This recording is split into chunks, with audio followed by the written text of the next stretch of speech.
event in Pittsburgh, but in summary, if you have questions on, carbon storage or, working in industry and government, come talk to me, ask me all the questions. If you're interested in being a political appointee, working, with assistant secretary and leadership in the administration, talk to Gabe. If you're interested in science communication, what it's like to run the social media page and all of our press releases, talk to Julia. And then if you're interested in learning about induced seismicity, learning more about the opportunities at Cal State University in Bakersfield and or in geology and or just going to get your PhD in Pennsylvania like these two gentlemen have, feel free to reach out to them. So we're here to answer any questions and get a chance to meet you for the next, how long, Christina? 15 minutes, so come and stop by, and great to see all of these faces. Thank you.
Yeah,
could start returning to their seats, we will start with the last set of presentations for today.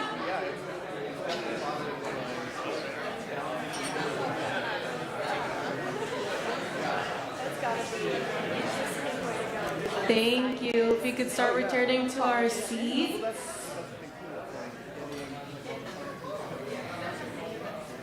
We will begin with the last set of presentations. First up will be Sadie Leland.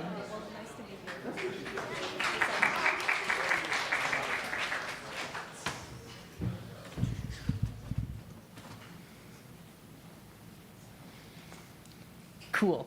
Okay, hi, I am Sadie Levin. I did an investigation on the impact of pricing variation on the economic value of critical minerals and energy wastewaters. I could not cut that title down because I love it so much. I've got a lot to get through, so right along. I go to Willamette University. I am working on a dual degree, master's in data science, bachelor's in data science, bachelor's in computer science, and minor in math. And in my free time, I do a cappella. So a little bit of background into what a lot of us critical mineral people are doing. If you think back to your high school economics, you'll remember that in order to make a good, you need land, labor, and capital. Land, in this case, is both the property that you're building stuff on and also like the materials, the minerals that you're building stuff with. And so any large enough organization that can do research into how to figure out how to reclaim stuff from your industrial process to get more stuff to make stuff with should probably do so. I love more things as opposed to less things. So in particular, what I'm working on is more of the market side, looking at how critical minerals behave as commodities. So on the tools that I used, there's 3 groups of tools. You'll see we have Python, Pandas, and Beautiful Soup. Python, all of you are probably aware, is a programming language that is very easy to develop in and is very popular in data science. One of the reasons why it's popular in data science is because of Pandas, the graphic with the 4 lines. It is a great tool for turning data into data frames, back into things you can export, and a great tool for manipulating the data sets, cleaning it, and processing it in any way that you want to. And then Beautiful Soup is a library that enables the automation of getting stuff from the internet and putting it into a program so you can do whatever you want with it. And then on the left side, right side, we've got R, which is the graphic with the big R, and then the tidyverse, which is the hexagons. And R is a programming language that is built by and for statisticians, and the tidyverse, the hexagons again, are a series of packages that are put together by more statisticians to make what I believe is the ultimate statistics tool we have right now. And so between those two and the 3W graphic in the middle, the World Wide Web, which none of this would have been possible without, we have my toolkit. Going into exactly what I did, there's a organization called the National Minerals Information Center, which holds information in a center about national minerals. A lot of these titles are going to be very self-explanatory. So we've got those, and they hold a series of articles called the Mineral Commodity Summaries, which summarize, you've got it. So they hold the prices for a bunch of the critical minerals that we've all been looking at, from 1991 to 2022, as accurate as you can get them. And so what I did is I put together a web scraper to go get all this information automatically, and with a bunch of figuring out how to get words from PDFs into a spreadsheet, got a spreadsheet. That was not as easy as I hoped. As the graph expands, you'll see that there were complications because working with PDFs from the 90s is not always as neat as you'd hope it would be. So now we had a spreadsheet with a bunch of commodities, the commodity prices of critical minerals from 1991 again to 2022. And a lot of them were listed as cathode grade copper or battery grade lithium. And it's not exactly clear what those are because no one really wrote that down. So the next step was reaching out to all sorts of people. I first reached out to the Mineral Commodity Summaries people to see if they had any information on what cathode grade copper is. And they said that they didn't have that written down, but they did have a version of the Mineral Commodity Summaries that are not PDFs, which they've been doing since 2021. So anybody who wants to do this work in the future will have an easier time. Great. The next place I looked at was the sources from the MCS, and a lot of them I wanted to focus on. Just one of them, Engelhard, for example, gave me an automated email back saying, hey, we're just two guys. We like doing this, but we can't do it all. We get 150 emails a day, so please bear with us. We might not get back to you. And they proceeded to not get back to me. And that's okay.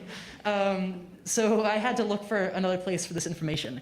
And so I ended up looking at blog posts from a bunch of industry leaders and organizations where they talk about what kind of materials they'd use and more details about what those materials are, and they'd reference standards, which were often paywalled. So I couldn't find exactly what percentage of ion was in a lot of these directly, but if everyone says that ASTM 1123 - some other series of numbers is indicative of 99.8% copper in the copper commodity, then I could write that down as probably what we're working with for the cathode grade copper. And so taking the most reasonable conservative estimates is how I got a decent sized data set that had the information that we wanted.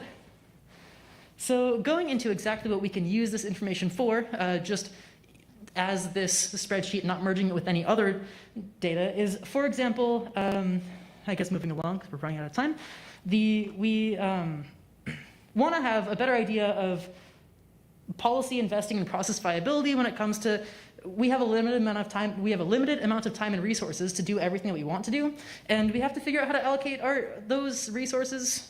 So, for example, let's say we have a process that we can extract from a landfill critical minerals for $40 per kilogram.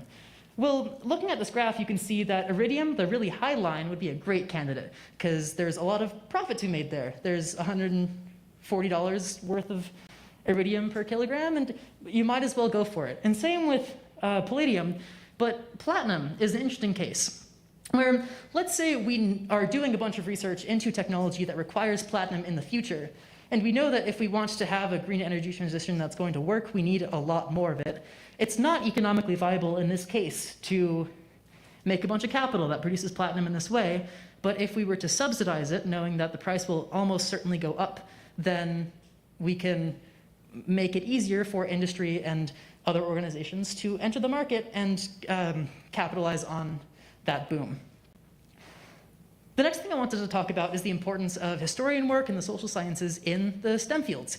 A lot of us were alive in 2008, but not a lot of us were conscious in 2008. And if you were not alive, I'd like to inform you that there was a housing bubble that popped. And we've all heard of that, but one thing that we might not know is that when the housing market crashed, people moved their money away from the housing market and into other markets. They thought that the minerals, the metal commodity market would be a great place to put their money. And so we see this big spike in 2008. And if we made a bunch of decisions based off of that pricing data of, oh, this stuff is becoming really valuable really fast, we should put a bunch of money into stockpiling this or acquiring it, then we would be in a world of hurt. So I did a lot of work that I felt like was reinventing the wheel. When someone else wants to use this data set, instead of going through this process, they can go through this process, which I envy. And so in order for that to be a possibility for us all, for us to not have to redo work that other people have done that's behind paywalls or behind various degrees of access, I have 3 tasks for us all. The first, the only thing better than perfection is standardization. Now, I know that that's a very government-coded thing to say, but it's real. If we can all, whenever we make some kind of data set that can be turned into a spreadsheet and published, we should probably do it so the next people don't have to read through a paper and plug in numbers manually or do any extraneous work that doesn't actually need to be done.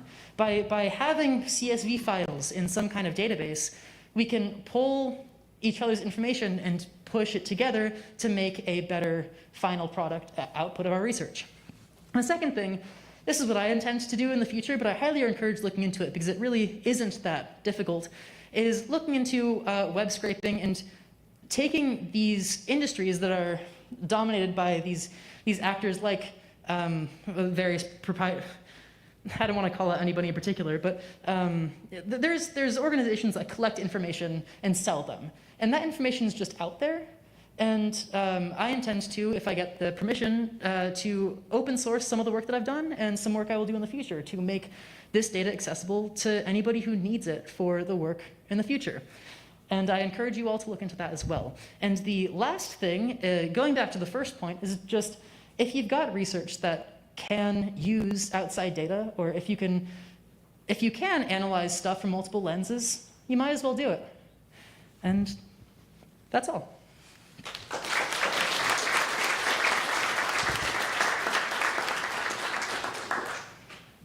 Questions? Sadie, you have put your finger on the most important element of the future of rare earths development. I mean, you put your finger on it, okay? It's all about the economics. And when I look at your title there, an investigation of the impact of pricing on minerals, it is energy wastewaters, but it could be coal ash at the end, bauxite, underclay. You could really replace energy wastewaters with a whole subset of where we get the critical minerals from. So I think this is an economic discussion. I have a project right now that we've identified rare earth 6 critical minerals, 12,000 tons of critical minerals, and the value of that is about $2.5 billion, okay?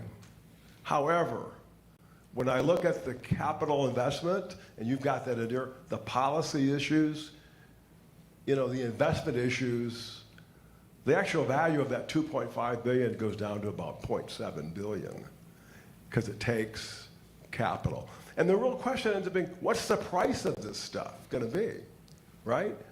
What is the price that you're going to get?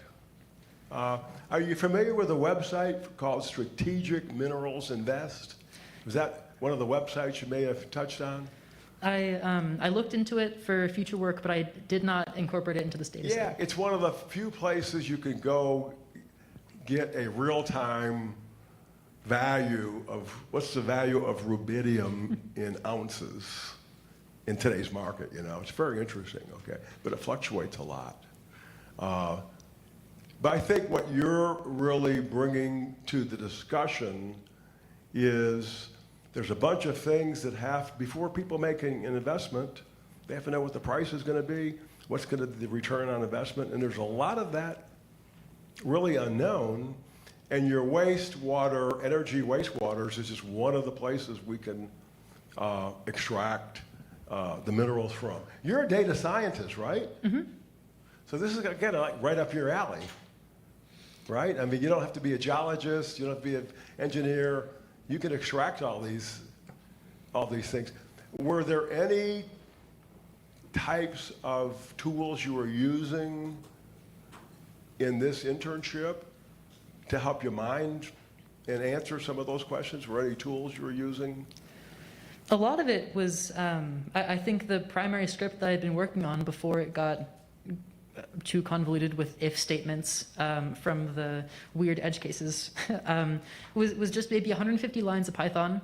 I've done web scraping in the past, and so I think I got all that work done in like 4 days. And if I'd picked a better candidate, then it probably would have been a much easier project.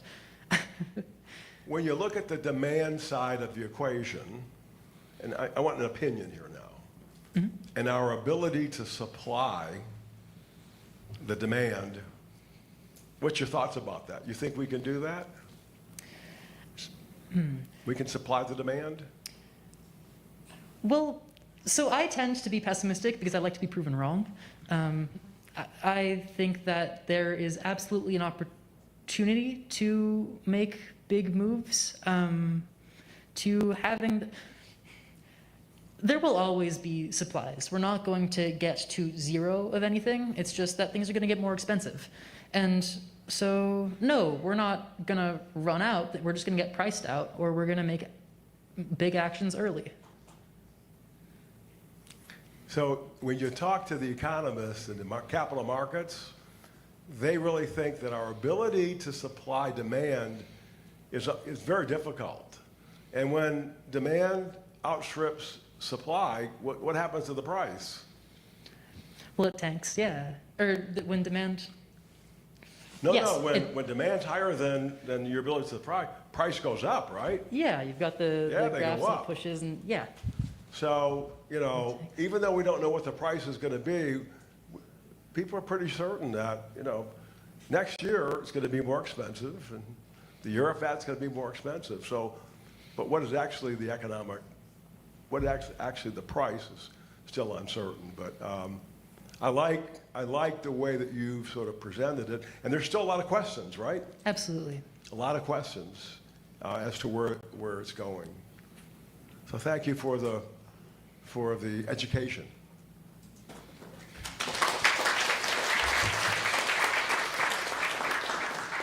I really wanted to use the laser pointer. Next up is Cassandra.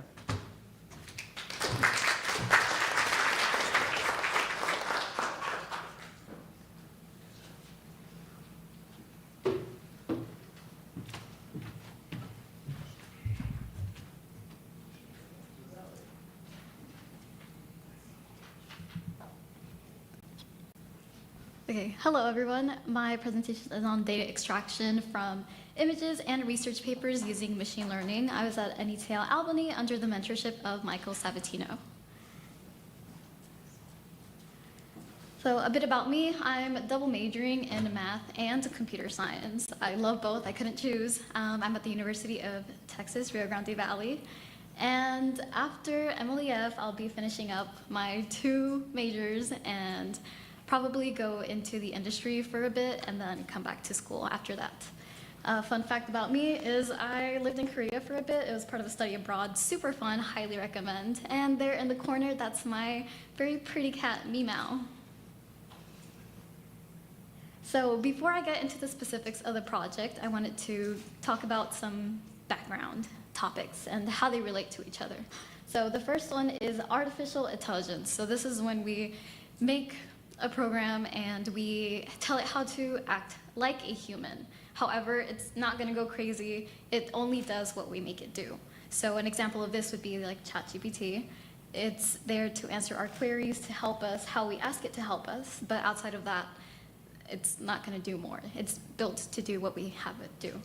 And then the next topic is machine learning. This is within AI, but it's more specific. It's when you give it a data set, you tell it, hey, learn the patterns within this, and then make a decision. And that's what ML is. You give it, it learns, and then it decides what you tell it to decide. And then lastly, even more specific, it's generative AI. But for the context of my project, we're going to be talking about natural language processing. So NLP is what lets computers understand our human language. Computers, they're all numbers. So with NLP, then it's able to understand our human language, and the example of this would be like the autocorrect on our phones. Now getting into the project, the motivations, we have 2 big ones. The first big one is hidden data. So when it comes to research, it's been around for years and years, and it's constantly happening. People are always putting out more and more new information. And for past documents, Sadie mentioned it in her presentation, it can really harm the quality of it. It's bad quality. I zoomed into that little box area in specific because the letters are a bit cut off. This is an old PDF. So when it comes to documents such as this one, it's hard to just copy paste. You can't copy paste. You need something that has a bit more artificial intelligence in it so that it can take that guess the way a human would fill in those gaps. And then the other motivation is because for tables, the structures, especially for you geologists, you guys love using multi-headers, you love merging a bunch of rows together, and that makes it really hard to understand. So we need again, AI, something smart, so that it can understand what the context is within those tables and bring them out. And finally, data needs. AI, ML, it's increasingly popular, and we need more data to continuously improve these models and just keep moving forward the way we are. So the goals for my project are to research and identify tools to recognize these text and tables and bring them out. And with the data that we take out, we want to make this data accessible for further analysis. So this project is for all you researchers. So this is the general framework. We start with a folder full of documents. For one document, we grab it, we grab the text, we grab the table, put that into a database, and at the end, we do want to have a web page to communicate with that database and just make it interactable by everyone. So starting from the beginning, we grab our folder, take out one document. Now, for the text part, we first grab the text itself and metadata. So this would be information about like when it was published, who's the author, that type of stuff to identify it, and we'll use that. We take it out using the operating systems library, and then on top of that, we also do some topic classification. So with the words in it, we want to identify what this paper is about. So we do that using Word2Vec, and this is a little diagram explaining Word2Vec. So basically, like I mentioned, computers are all numbers. So in order to help computers understand our English language, we give it a vector representation. So here I have like king and queen. We know based on English, these are pretty like, they're in the same context. So given these numbers, we have like 2 green, 1 red, 1 orange. For queen, we have also 2 green, 1 red, 1 orange. These two words are similar to each other. Now, if we compare king and girl, girl only has 1 green, it's the same, 2 orange, and then it has 2 red. So by giving it this representation, our model is now able to understand like the context, and by picking up on the context of the words, then it is able to place it into predefined bins. Now for the table extraction, what we basically do is we find the table, crop, and then we are going to send that somewhere to get turned into a CSV. So the first step is we use the YOLO model. So this just scans through our document once, and it's going to draw a bounding box prediction. So that's what that looks like. It's going to draw that box, and it has like a degree of accuracy. So there it says 0.92. So it's 92% sure that what it identified is a table. And so now that we have that table, the next thing that we're going to do is we're going to send it to Google Gemini. So this was accomplished using an API, and an API is just something that lets us communicate between like 2 websites. So in this case, it's communicating between my script and actual Google Gemini. So now that we have cropped our table, the next thing that we do is we want to tell Google Gemini what to do with this thing. So the end goal is to get it into a CSV file. So we start with a basic prompt. We tell it, oh, convert this into a CSV. So based on that, it actually gave us really bad results. It doesn't understand really the structure of this table. You geologists get too complex with your tables. So like for here, there's a lot of loss of information. It completely like lost all the like elements within there. So we have to do something called prompt engineering. So with prompt engineering, we get a lot more specific. We tell it what it can expect in terms of formatting, like, hey, there's elements in this, do not lose those. And by getting a lot more specific and sharing more about like the field, it can then understand the context a lot more, and the results are significantly, significantly better. In this case, it perfectly understood the whole, like every content within this table, and it gave us exactly what I wanted.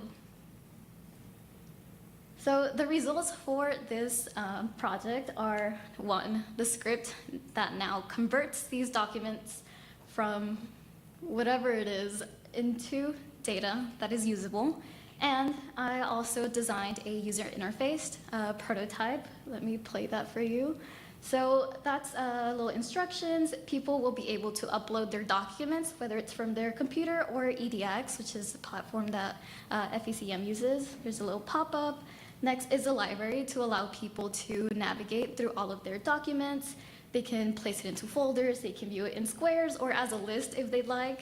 And you can also, at the top, like search by word or apply little filters. You can filter by document, by author, the little options that are there. And now for the last thing that's there is the dashboard. So the idea behind this one is that you create a project with certain folder, like certain documents that you'd like, and then based on that, you can get more specific insights into what you're looking at. So at the top, that's more general information, and so that's like just distribution of like what topics am I looking at, how many pages, what am I working with. And then at the bottom, we can get more specific about the actual contents of a paper. So that's where you can actually view all the data that was extracted. So extensions of this project are to actually code up this website that I've designed and to do further analysis on all the very valuable data that was extracted. Thank you.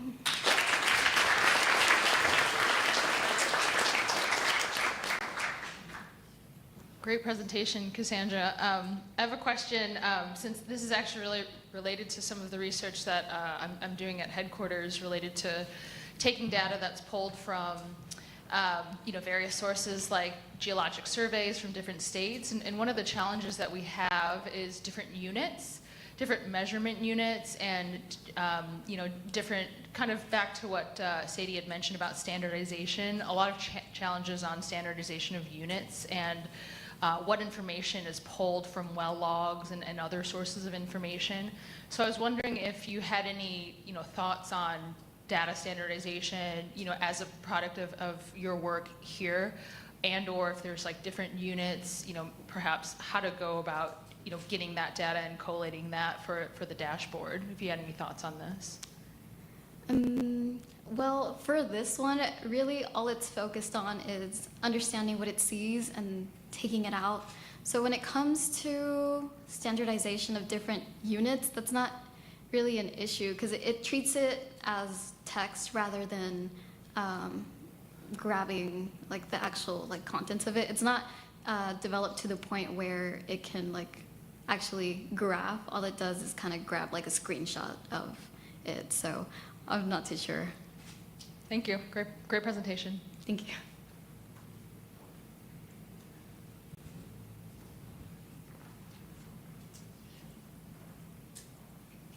Cool.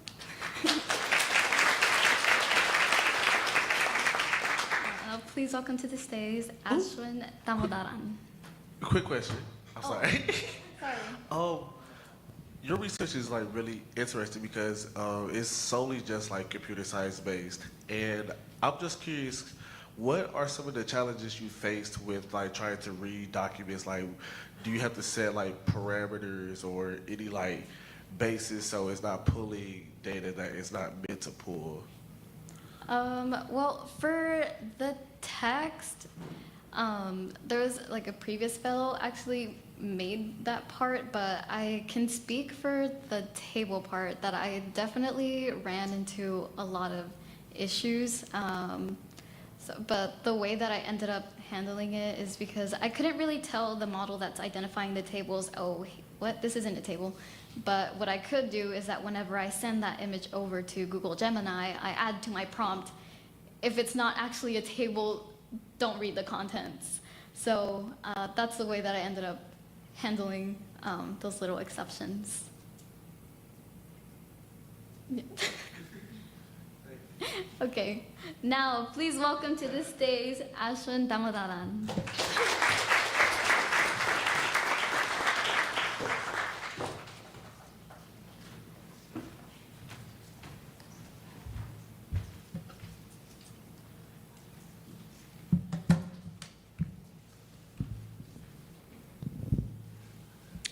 Good afternoon. I am Ashwin Damodaran, and today I'll be presenting on carbon intensity for low-carbon methanol production.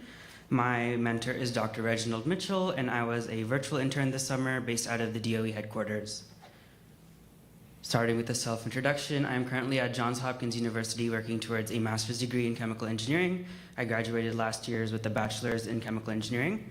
I am currently involved in research, working under Dr. David Gracias, working on a microfluidic system for brain organoid cell culture.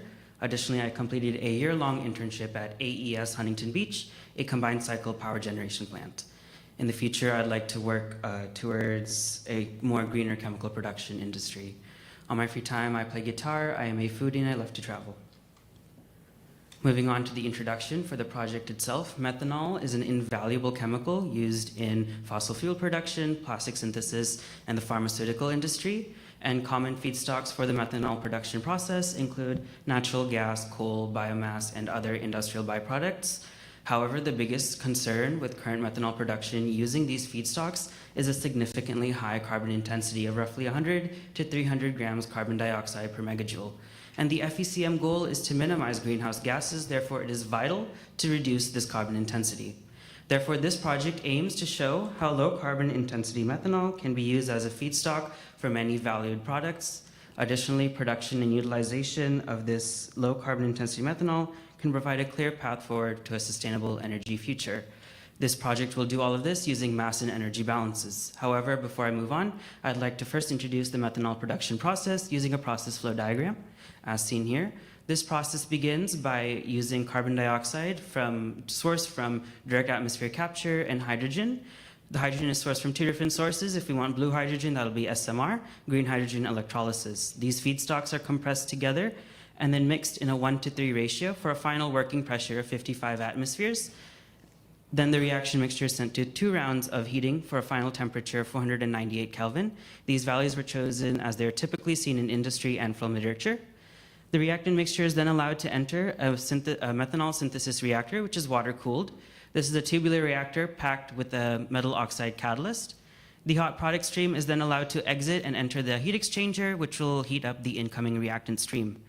The products are then sent towards a condenser separator unit where water is extracted. The crude methanol is then moved towards a distillation column for purification and then eventual storage. To connect this whole process, a recycle stream is fed back into the system for further methanol extraction, and a purge stream is allowed to exit the system, will be sent to an amine scrubber, then to a burner turbine unit to provide enough energy to power all the unit processes that you see on the screen. When working with the methanol production process, a few assumptions and parameters can be assumed. Firstly, we assume all unit processes are at steady state. In terms of the feed, like I mentioned earlier, it is 1 mole carbon dioxide for every 3 moles hydrogen gas. For the unit processes, we assumed isothermal reactors, adiabatic isentropic compression of efficiencies of 75%, heat exchanger effectiveness of 95%, and the mean scrubber will roughly remove 90% of the carbon dioxide. These values, again, were picked typical values seen in the literature. In terms of the chemistry, it was assumed that all the hydrogenation reaction rates are kinetically limited, which I'll explain in the next slide. And finally, there are temperature-dependent thermodynamic properties. In order to better understand the actual evolution of the products, it is important to have an appropriate reactor model, which I will describe in this slide. The image that you see on top is an example of the tubular reactor taken from the process flow diagram I presented earlier, and only represents three tubes. However, in reality, most tubular reactors range from 100 to 1,000 different tubes, as seen by the image below, where the reactants enter on the side facing closest to you, the audience, and then the products exit on the side away from the audience. Taking a closer look at a small section of the tube highlighted in red, we can see the reactants enter from the top, pass through some delta Z of length of the catalyst, and the products leave from the bottom. Through this delta Z of the catalyst, the following 3 reactions occur, labeled R1, R2, and R3, and their reaction rates respectively labeled as omega. These omegas can be used to calculate the amount of reactive species that either is consumed or generated through this catalyst. And the boxed equation at the bottom is a simple mass balance that shows everything that comes out of the system equals everything that enters plus what is converted multiplied by the weight of the catalyst. Iteratively summing up this mass balance along the length of each tube will give us the final product in reactants exiting the reactor. Taking a closer look at what makes up the reaction rates, we can see it's made up of 3 terms. First, the kinetic factor term, which is a function of temperature. Second, the adsorption term, which is a function of the adsorption coefficient K and fugacity F.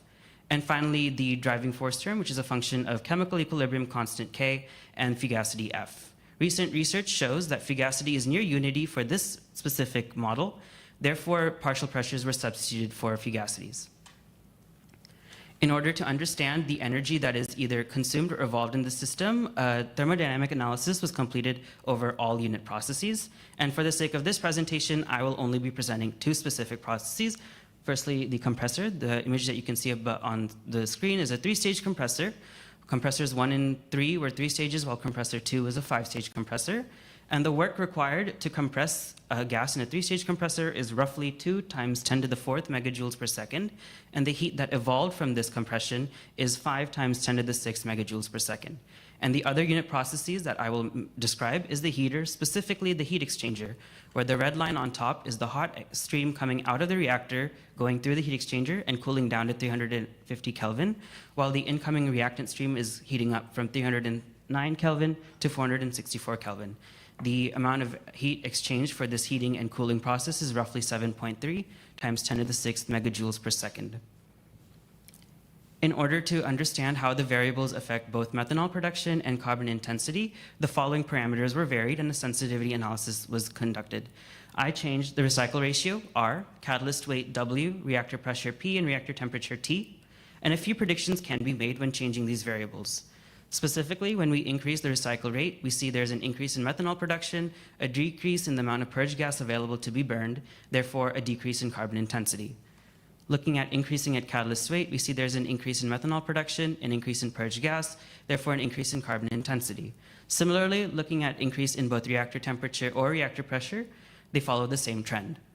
In all these cases, a base case was assumed of recycle ratio of 0.9, a tube diameter of 0.058 meter, and a tube length of 8 meters combined together for a final catalyst weight of 2,334 grams, a reactor pressure of 55 atmospheres, and a reactor temperature of 498 Kelvin.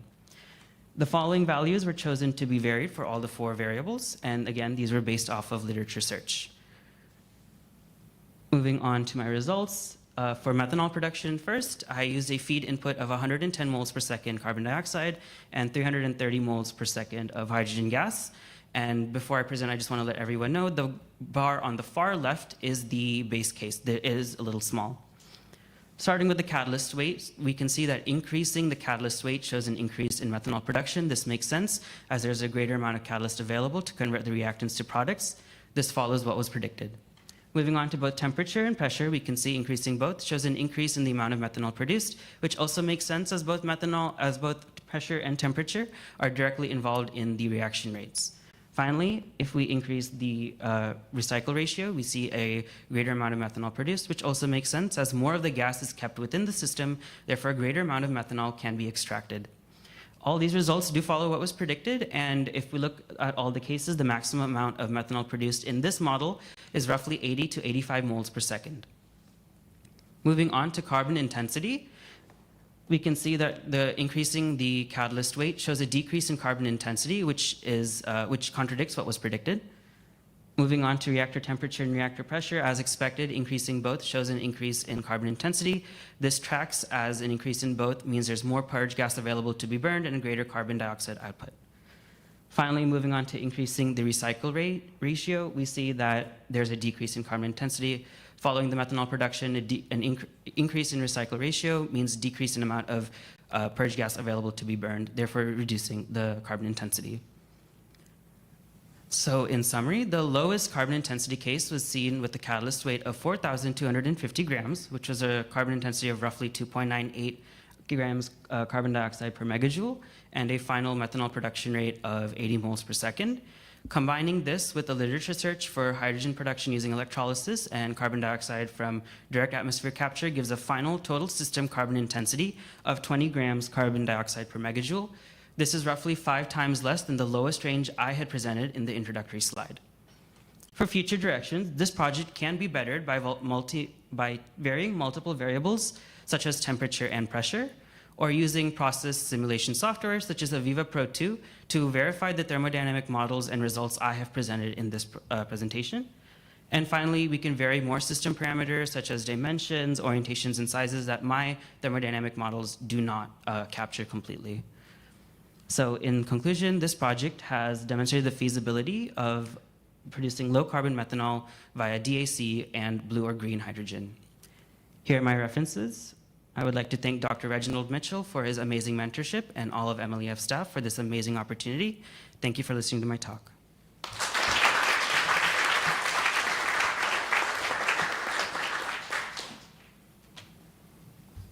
I can take questions at this time if there are any.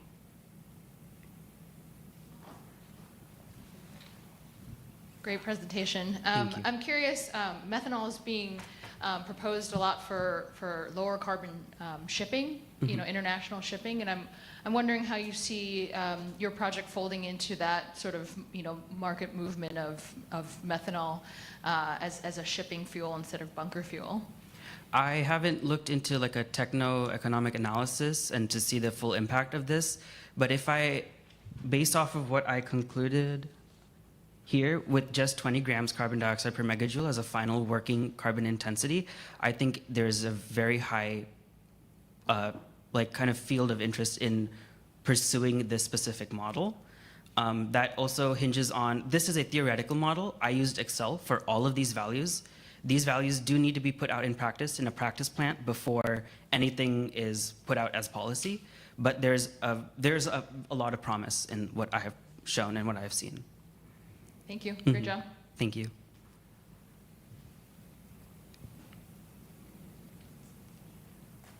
Thank you again.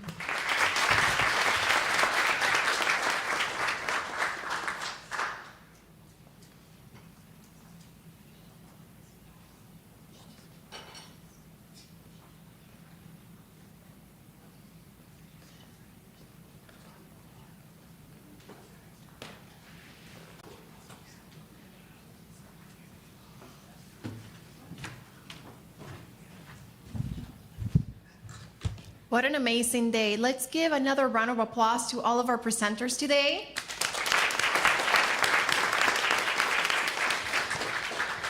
So before we end, just a few reminders and announcements. Today is the poster session at the NETL FECM Carbon Management meeting. I do encourage you for you to attend. Not only to support the MLEF fellows that are presenting posters, but for you to also network and learn from some of the other posters that are being presented. The agenda, as well as the titles of the posters and those that will be there have been added to Padlet, so definitely take a look at it. The poster session will take place from 5:45 to 7:45 at the David Lawrence Convention Center, Ballroom A and C. Another thing I want to mention, we've been having a little bit of issues with the live streaming, so we've actually been using multiple links. Most of your sessions have been recorded, so you can go to Padlet and take a look at it.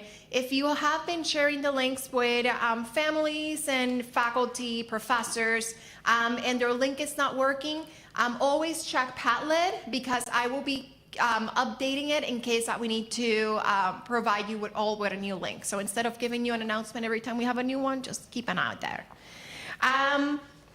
If you haven't already, and if we can get the slide, make sure that you are joining our MLEF alumni LinkedIn group. We use this group in order to share with you information that might be beneficial to you, including job announcements at NETL and FECM, as well as student opportunities that we come across. So definitely join the group, and that way you can also keep in touch with us after your program. And then finally, if you are presenting tomorrow and you want to do a podium check, we will do that as soon as we're done here. So you're welcome to come up to the stage and take a look at everything. Before we end, are there any questions? We have a question over here. Let me wait until, I should hear you, so. If we're presenting at the poster session, what time should we be there? Should we set up our poster? Should we go? I believe, and you would have to go back into the guidance that we sent you, because I don't remember exactly from the top of my head, but I do believe that you have to set up your poster before 5 p.m. So, but the information should be on the email that we sent out. I think it's 5, but don't take my word for it. Any other questions? Awesome. Well, thank you, everyone. Enjoy your evening, and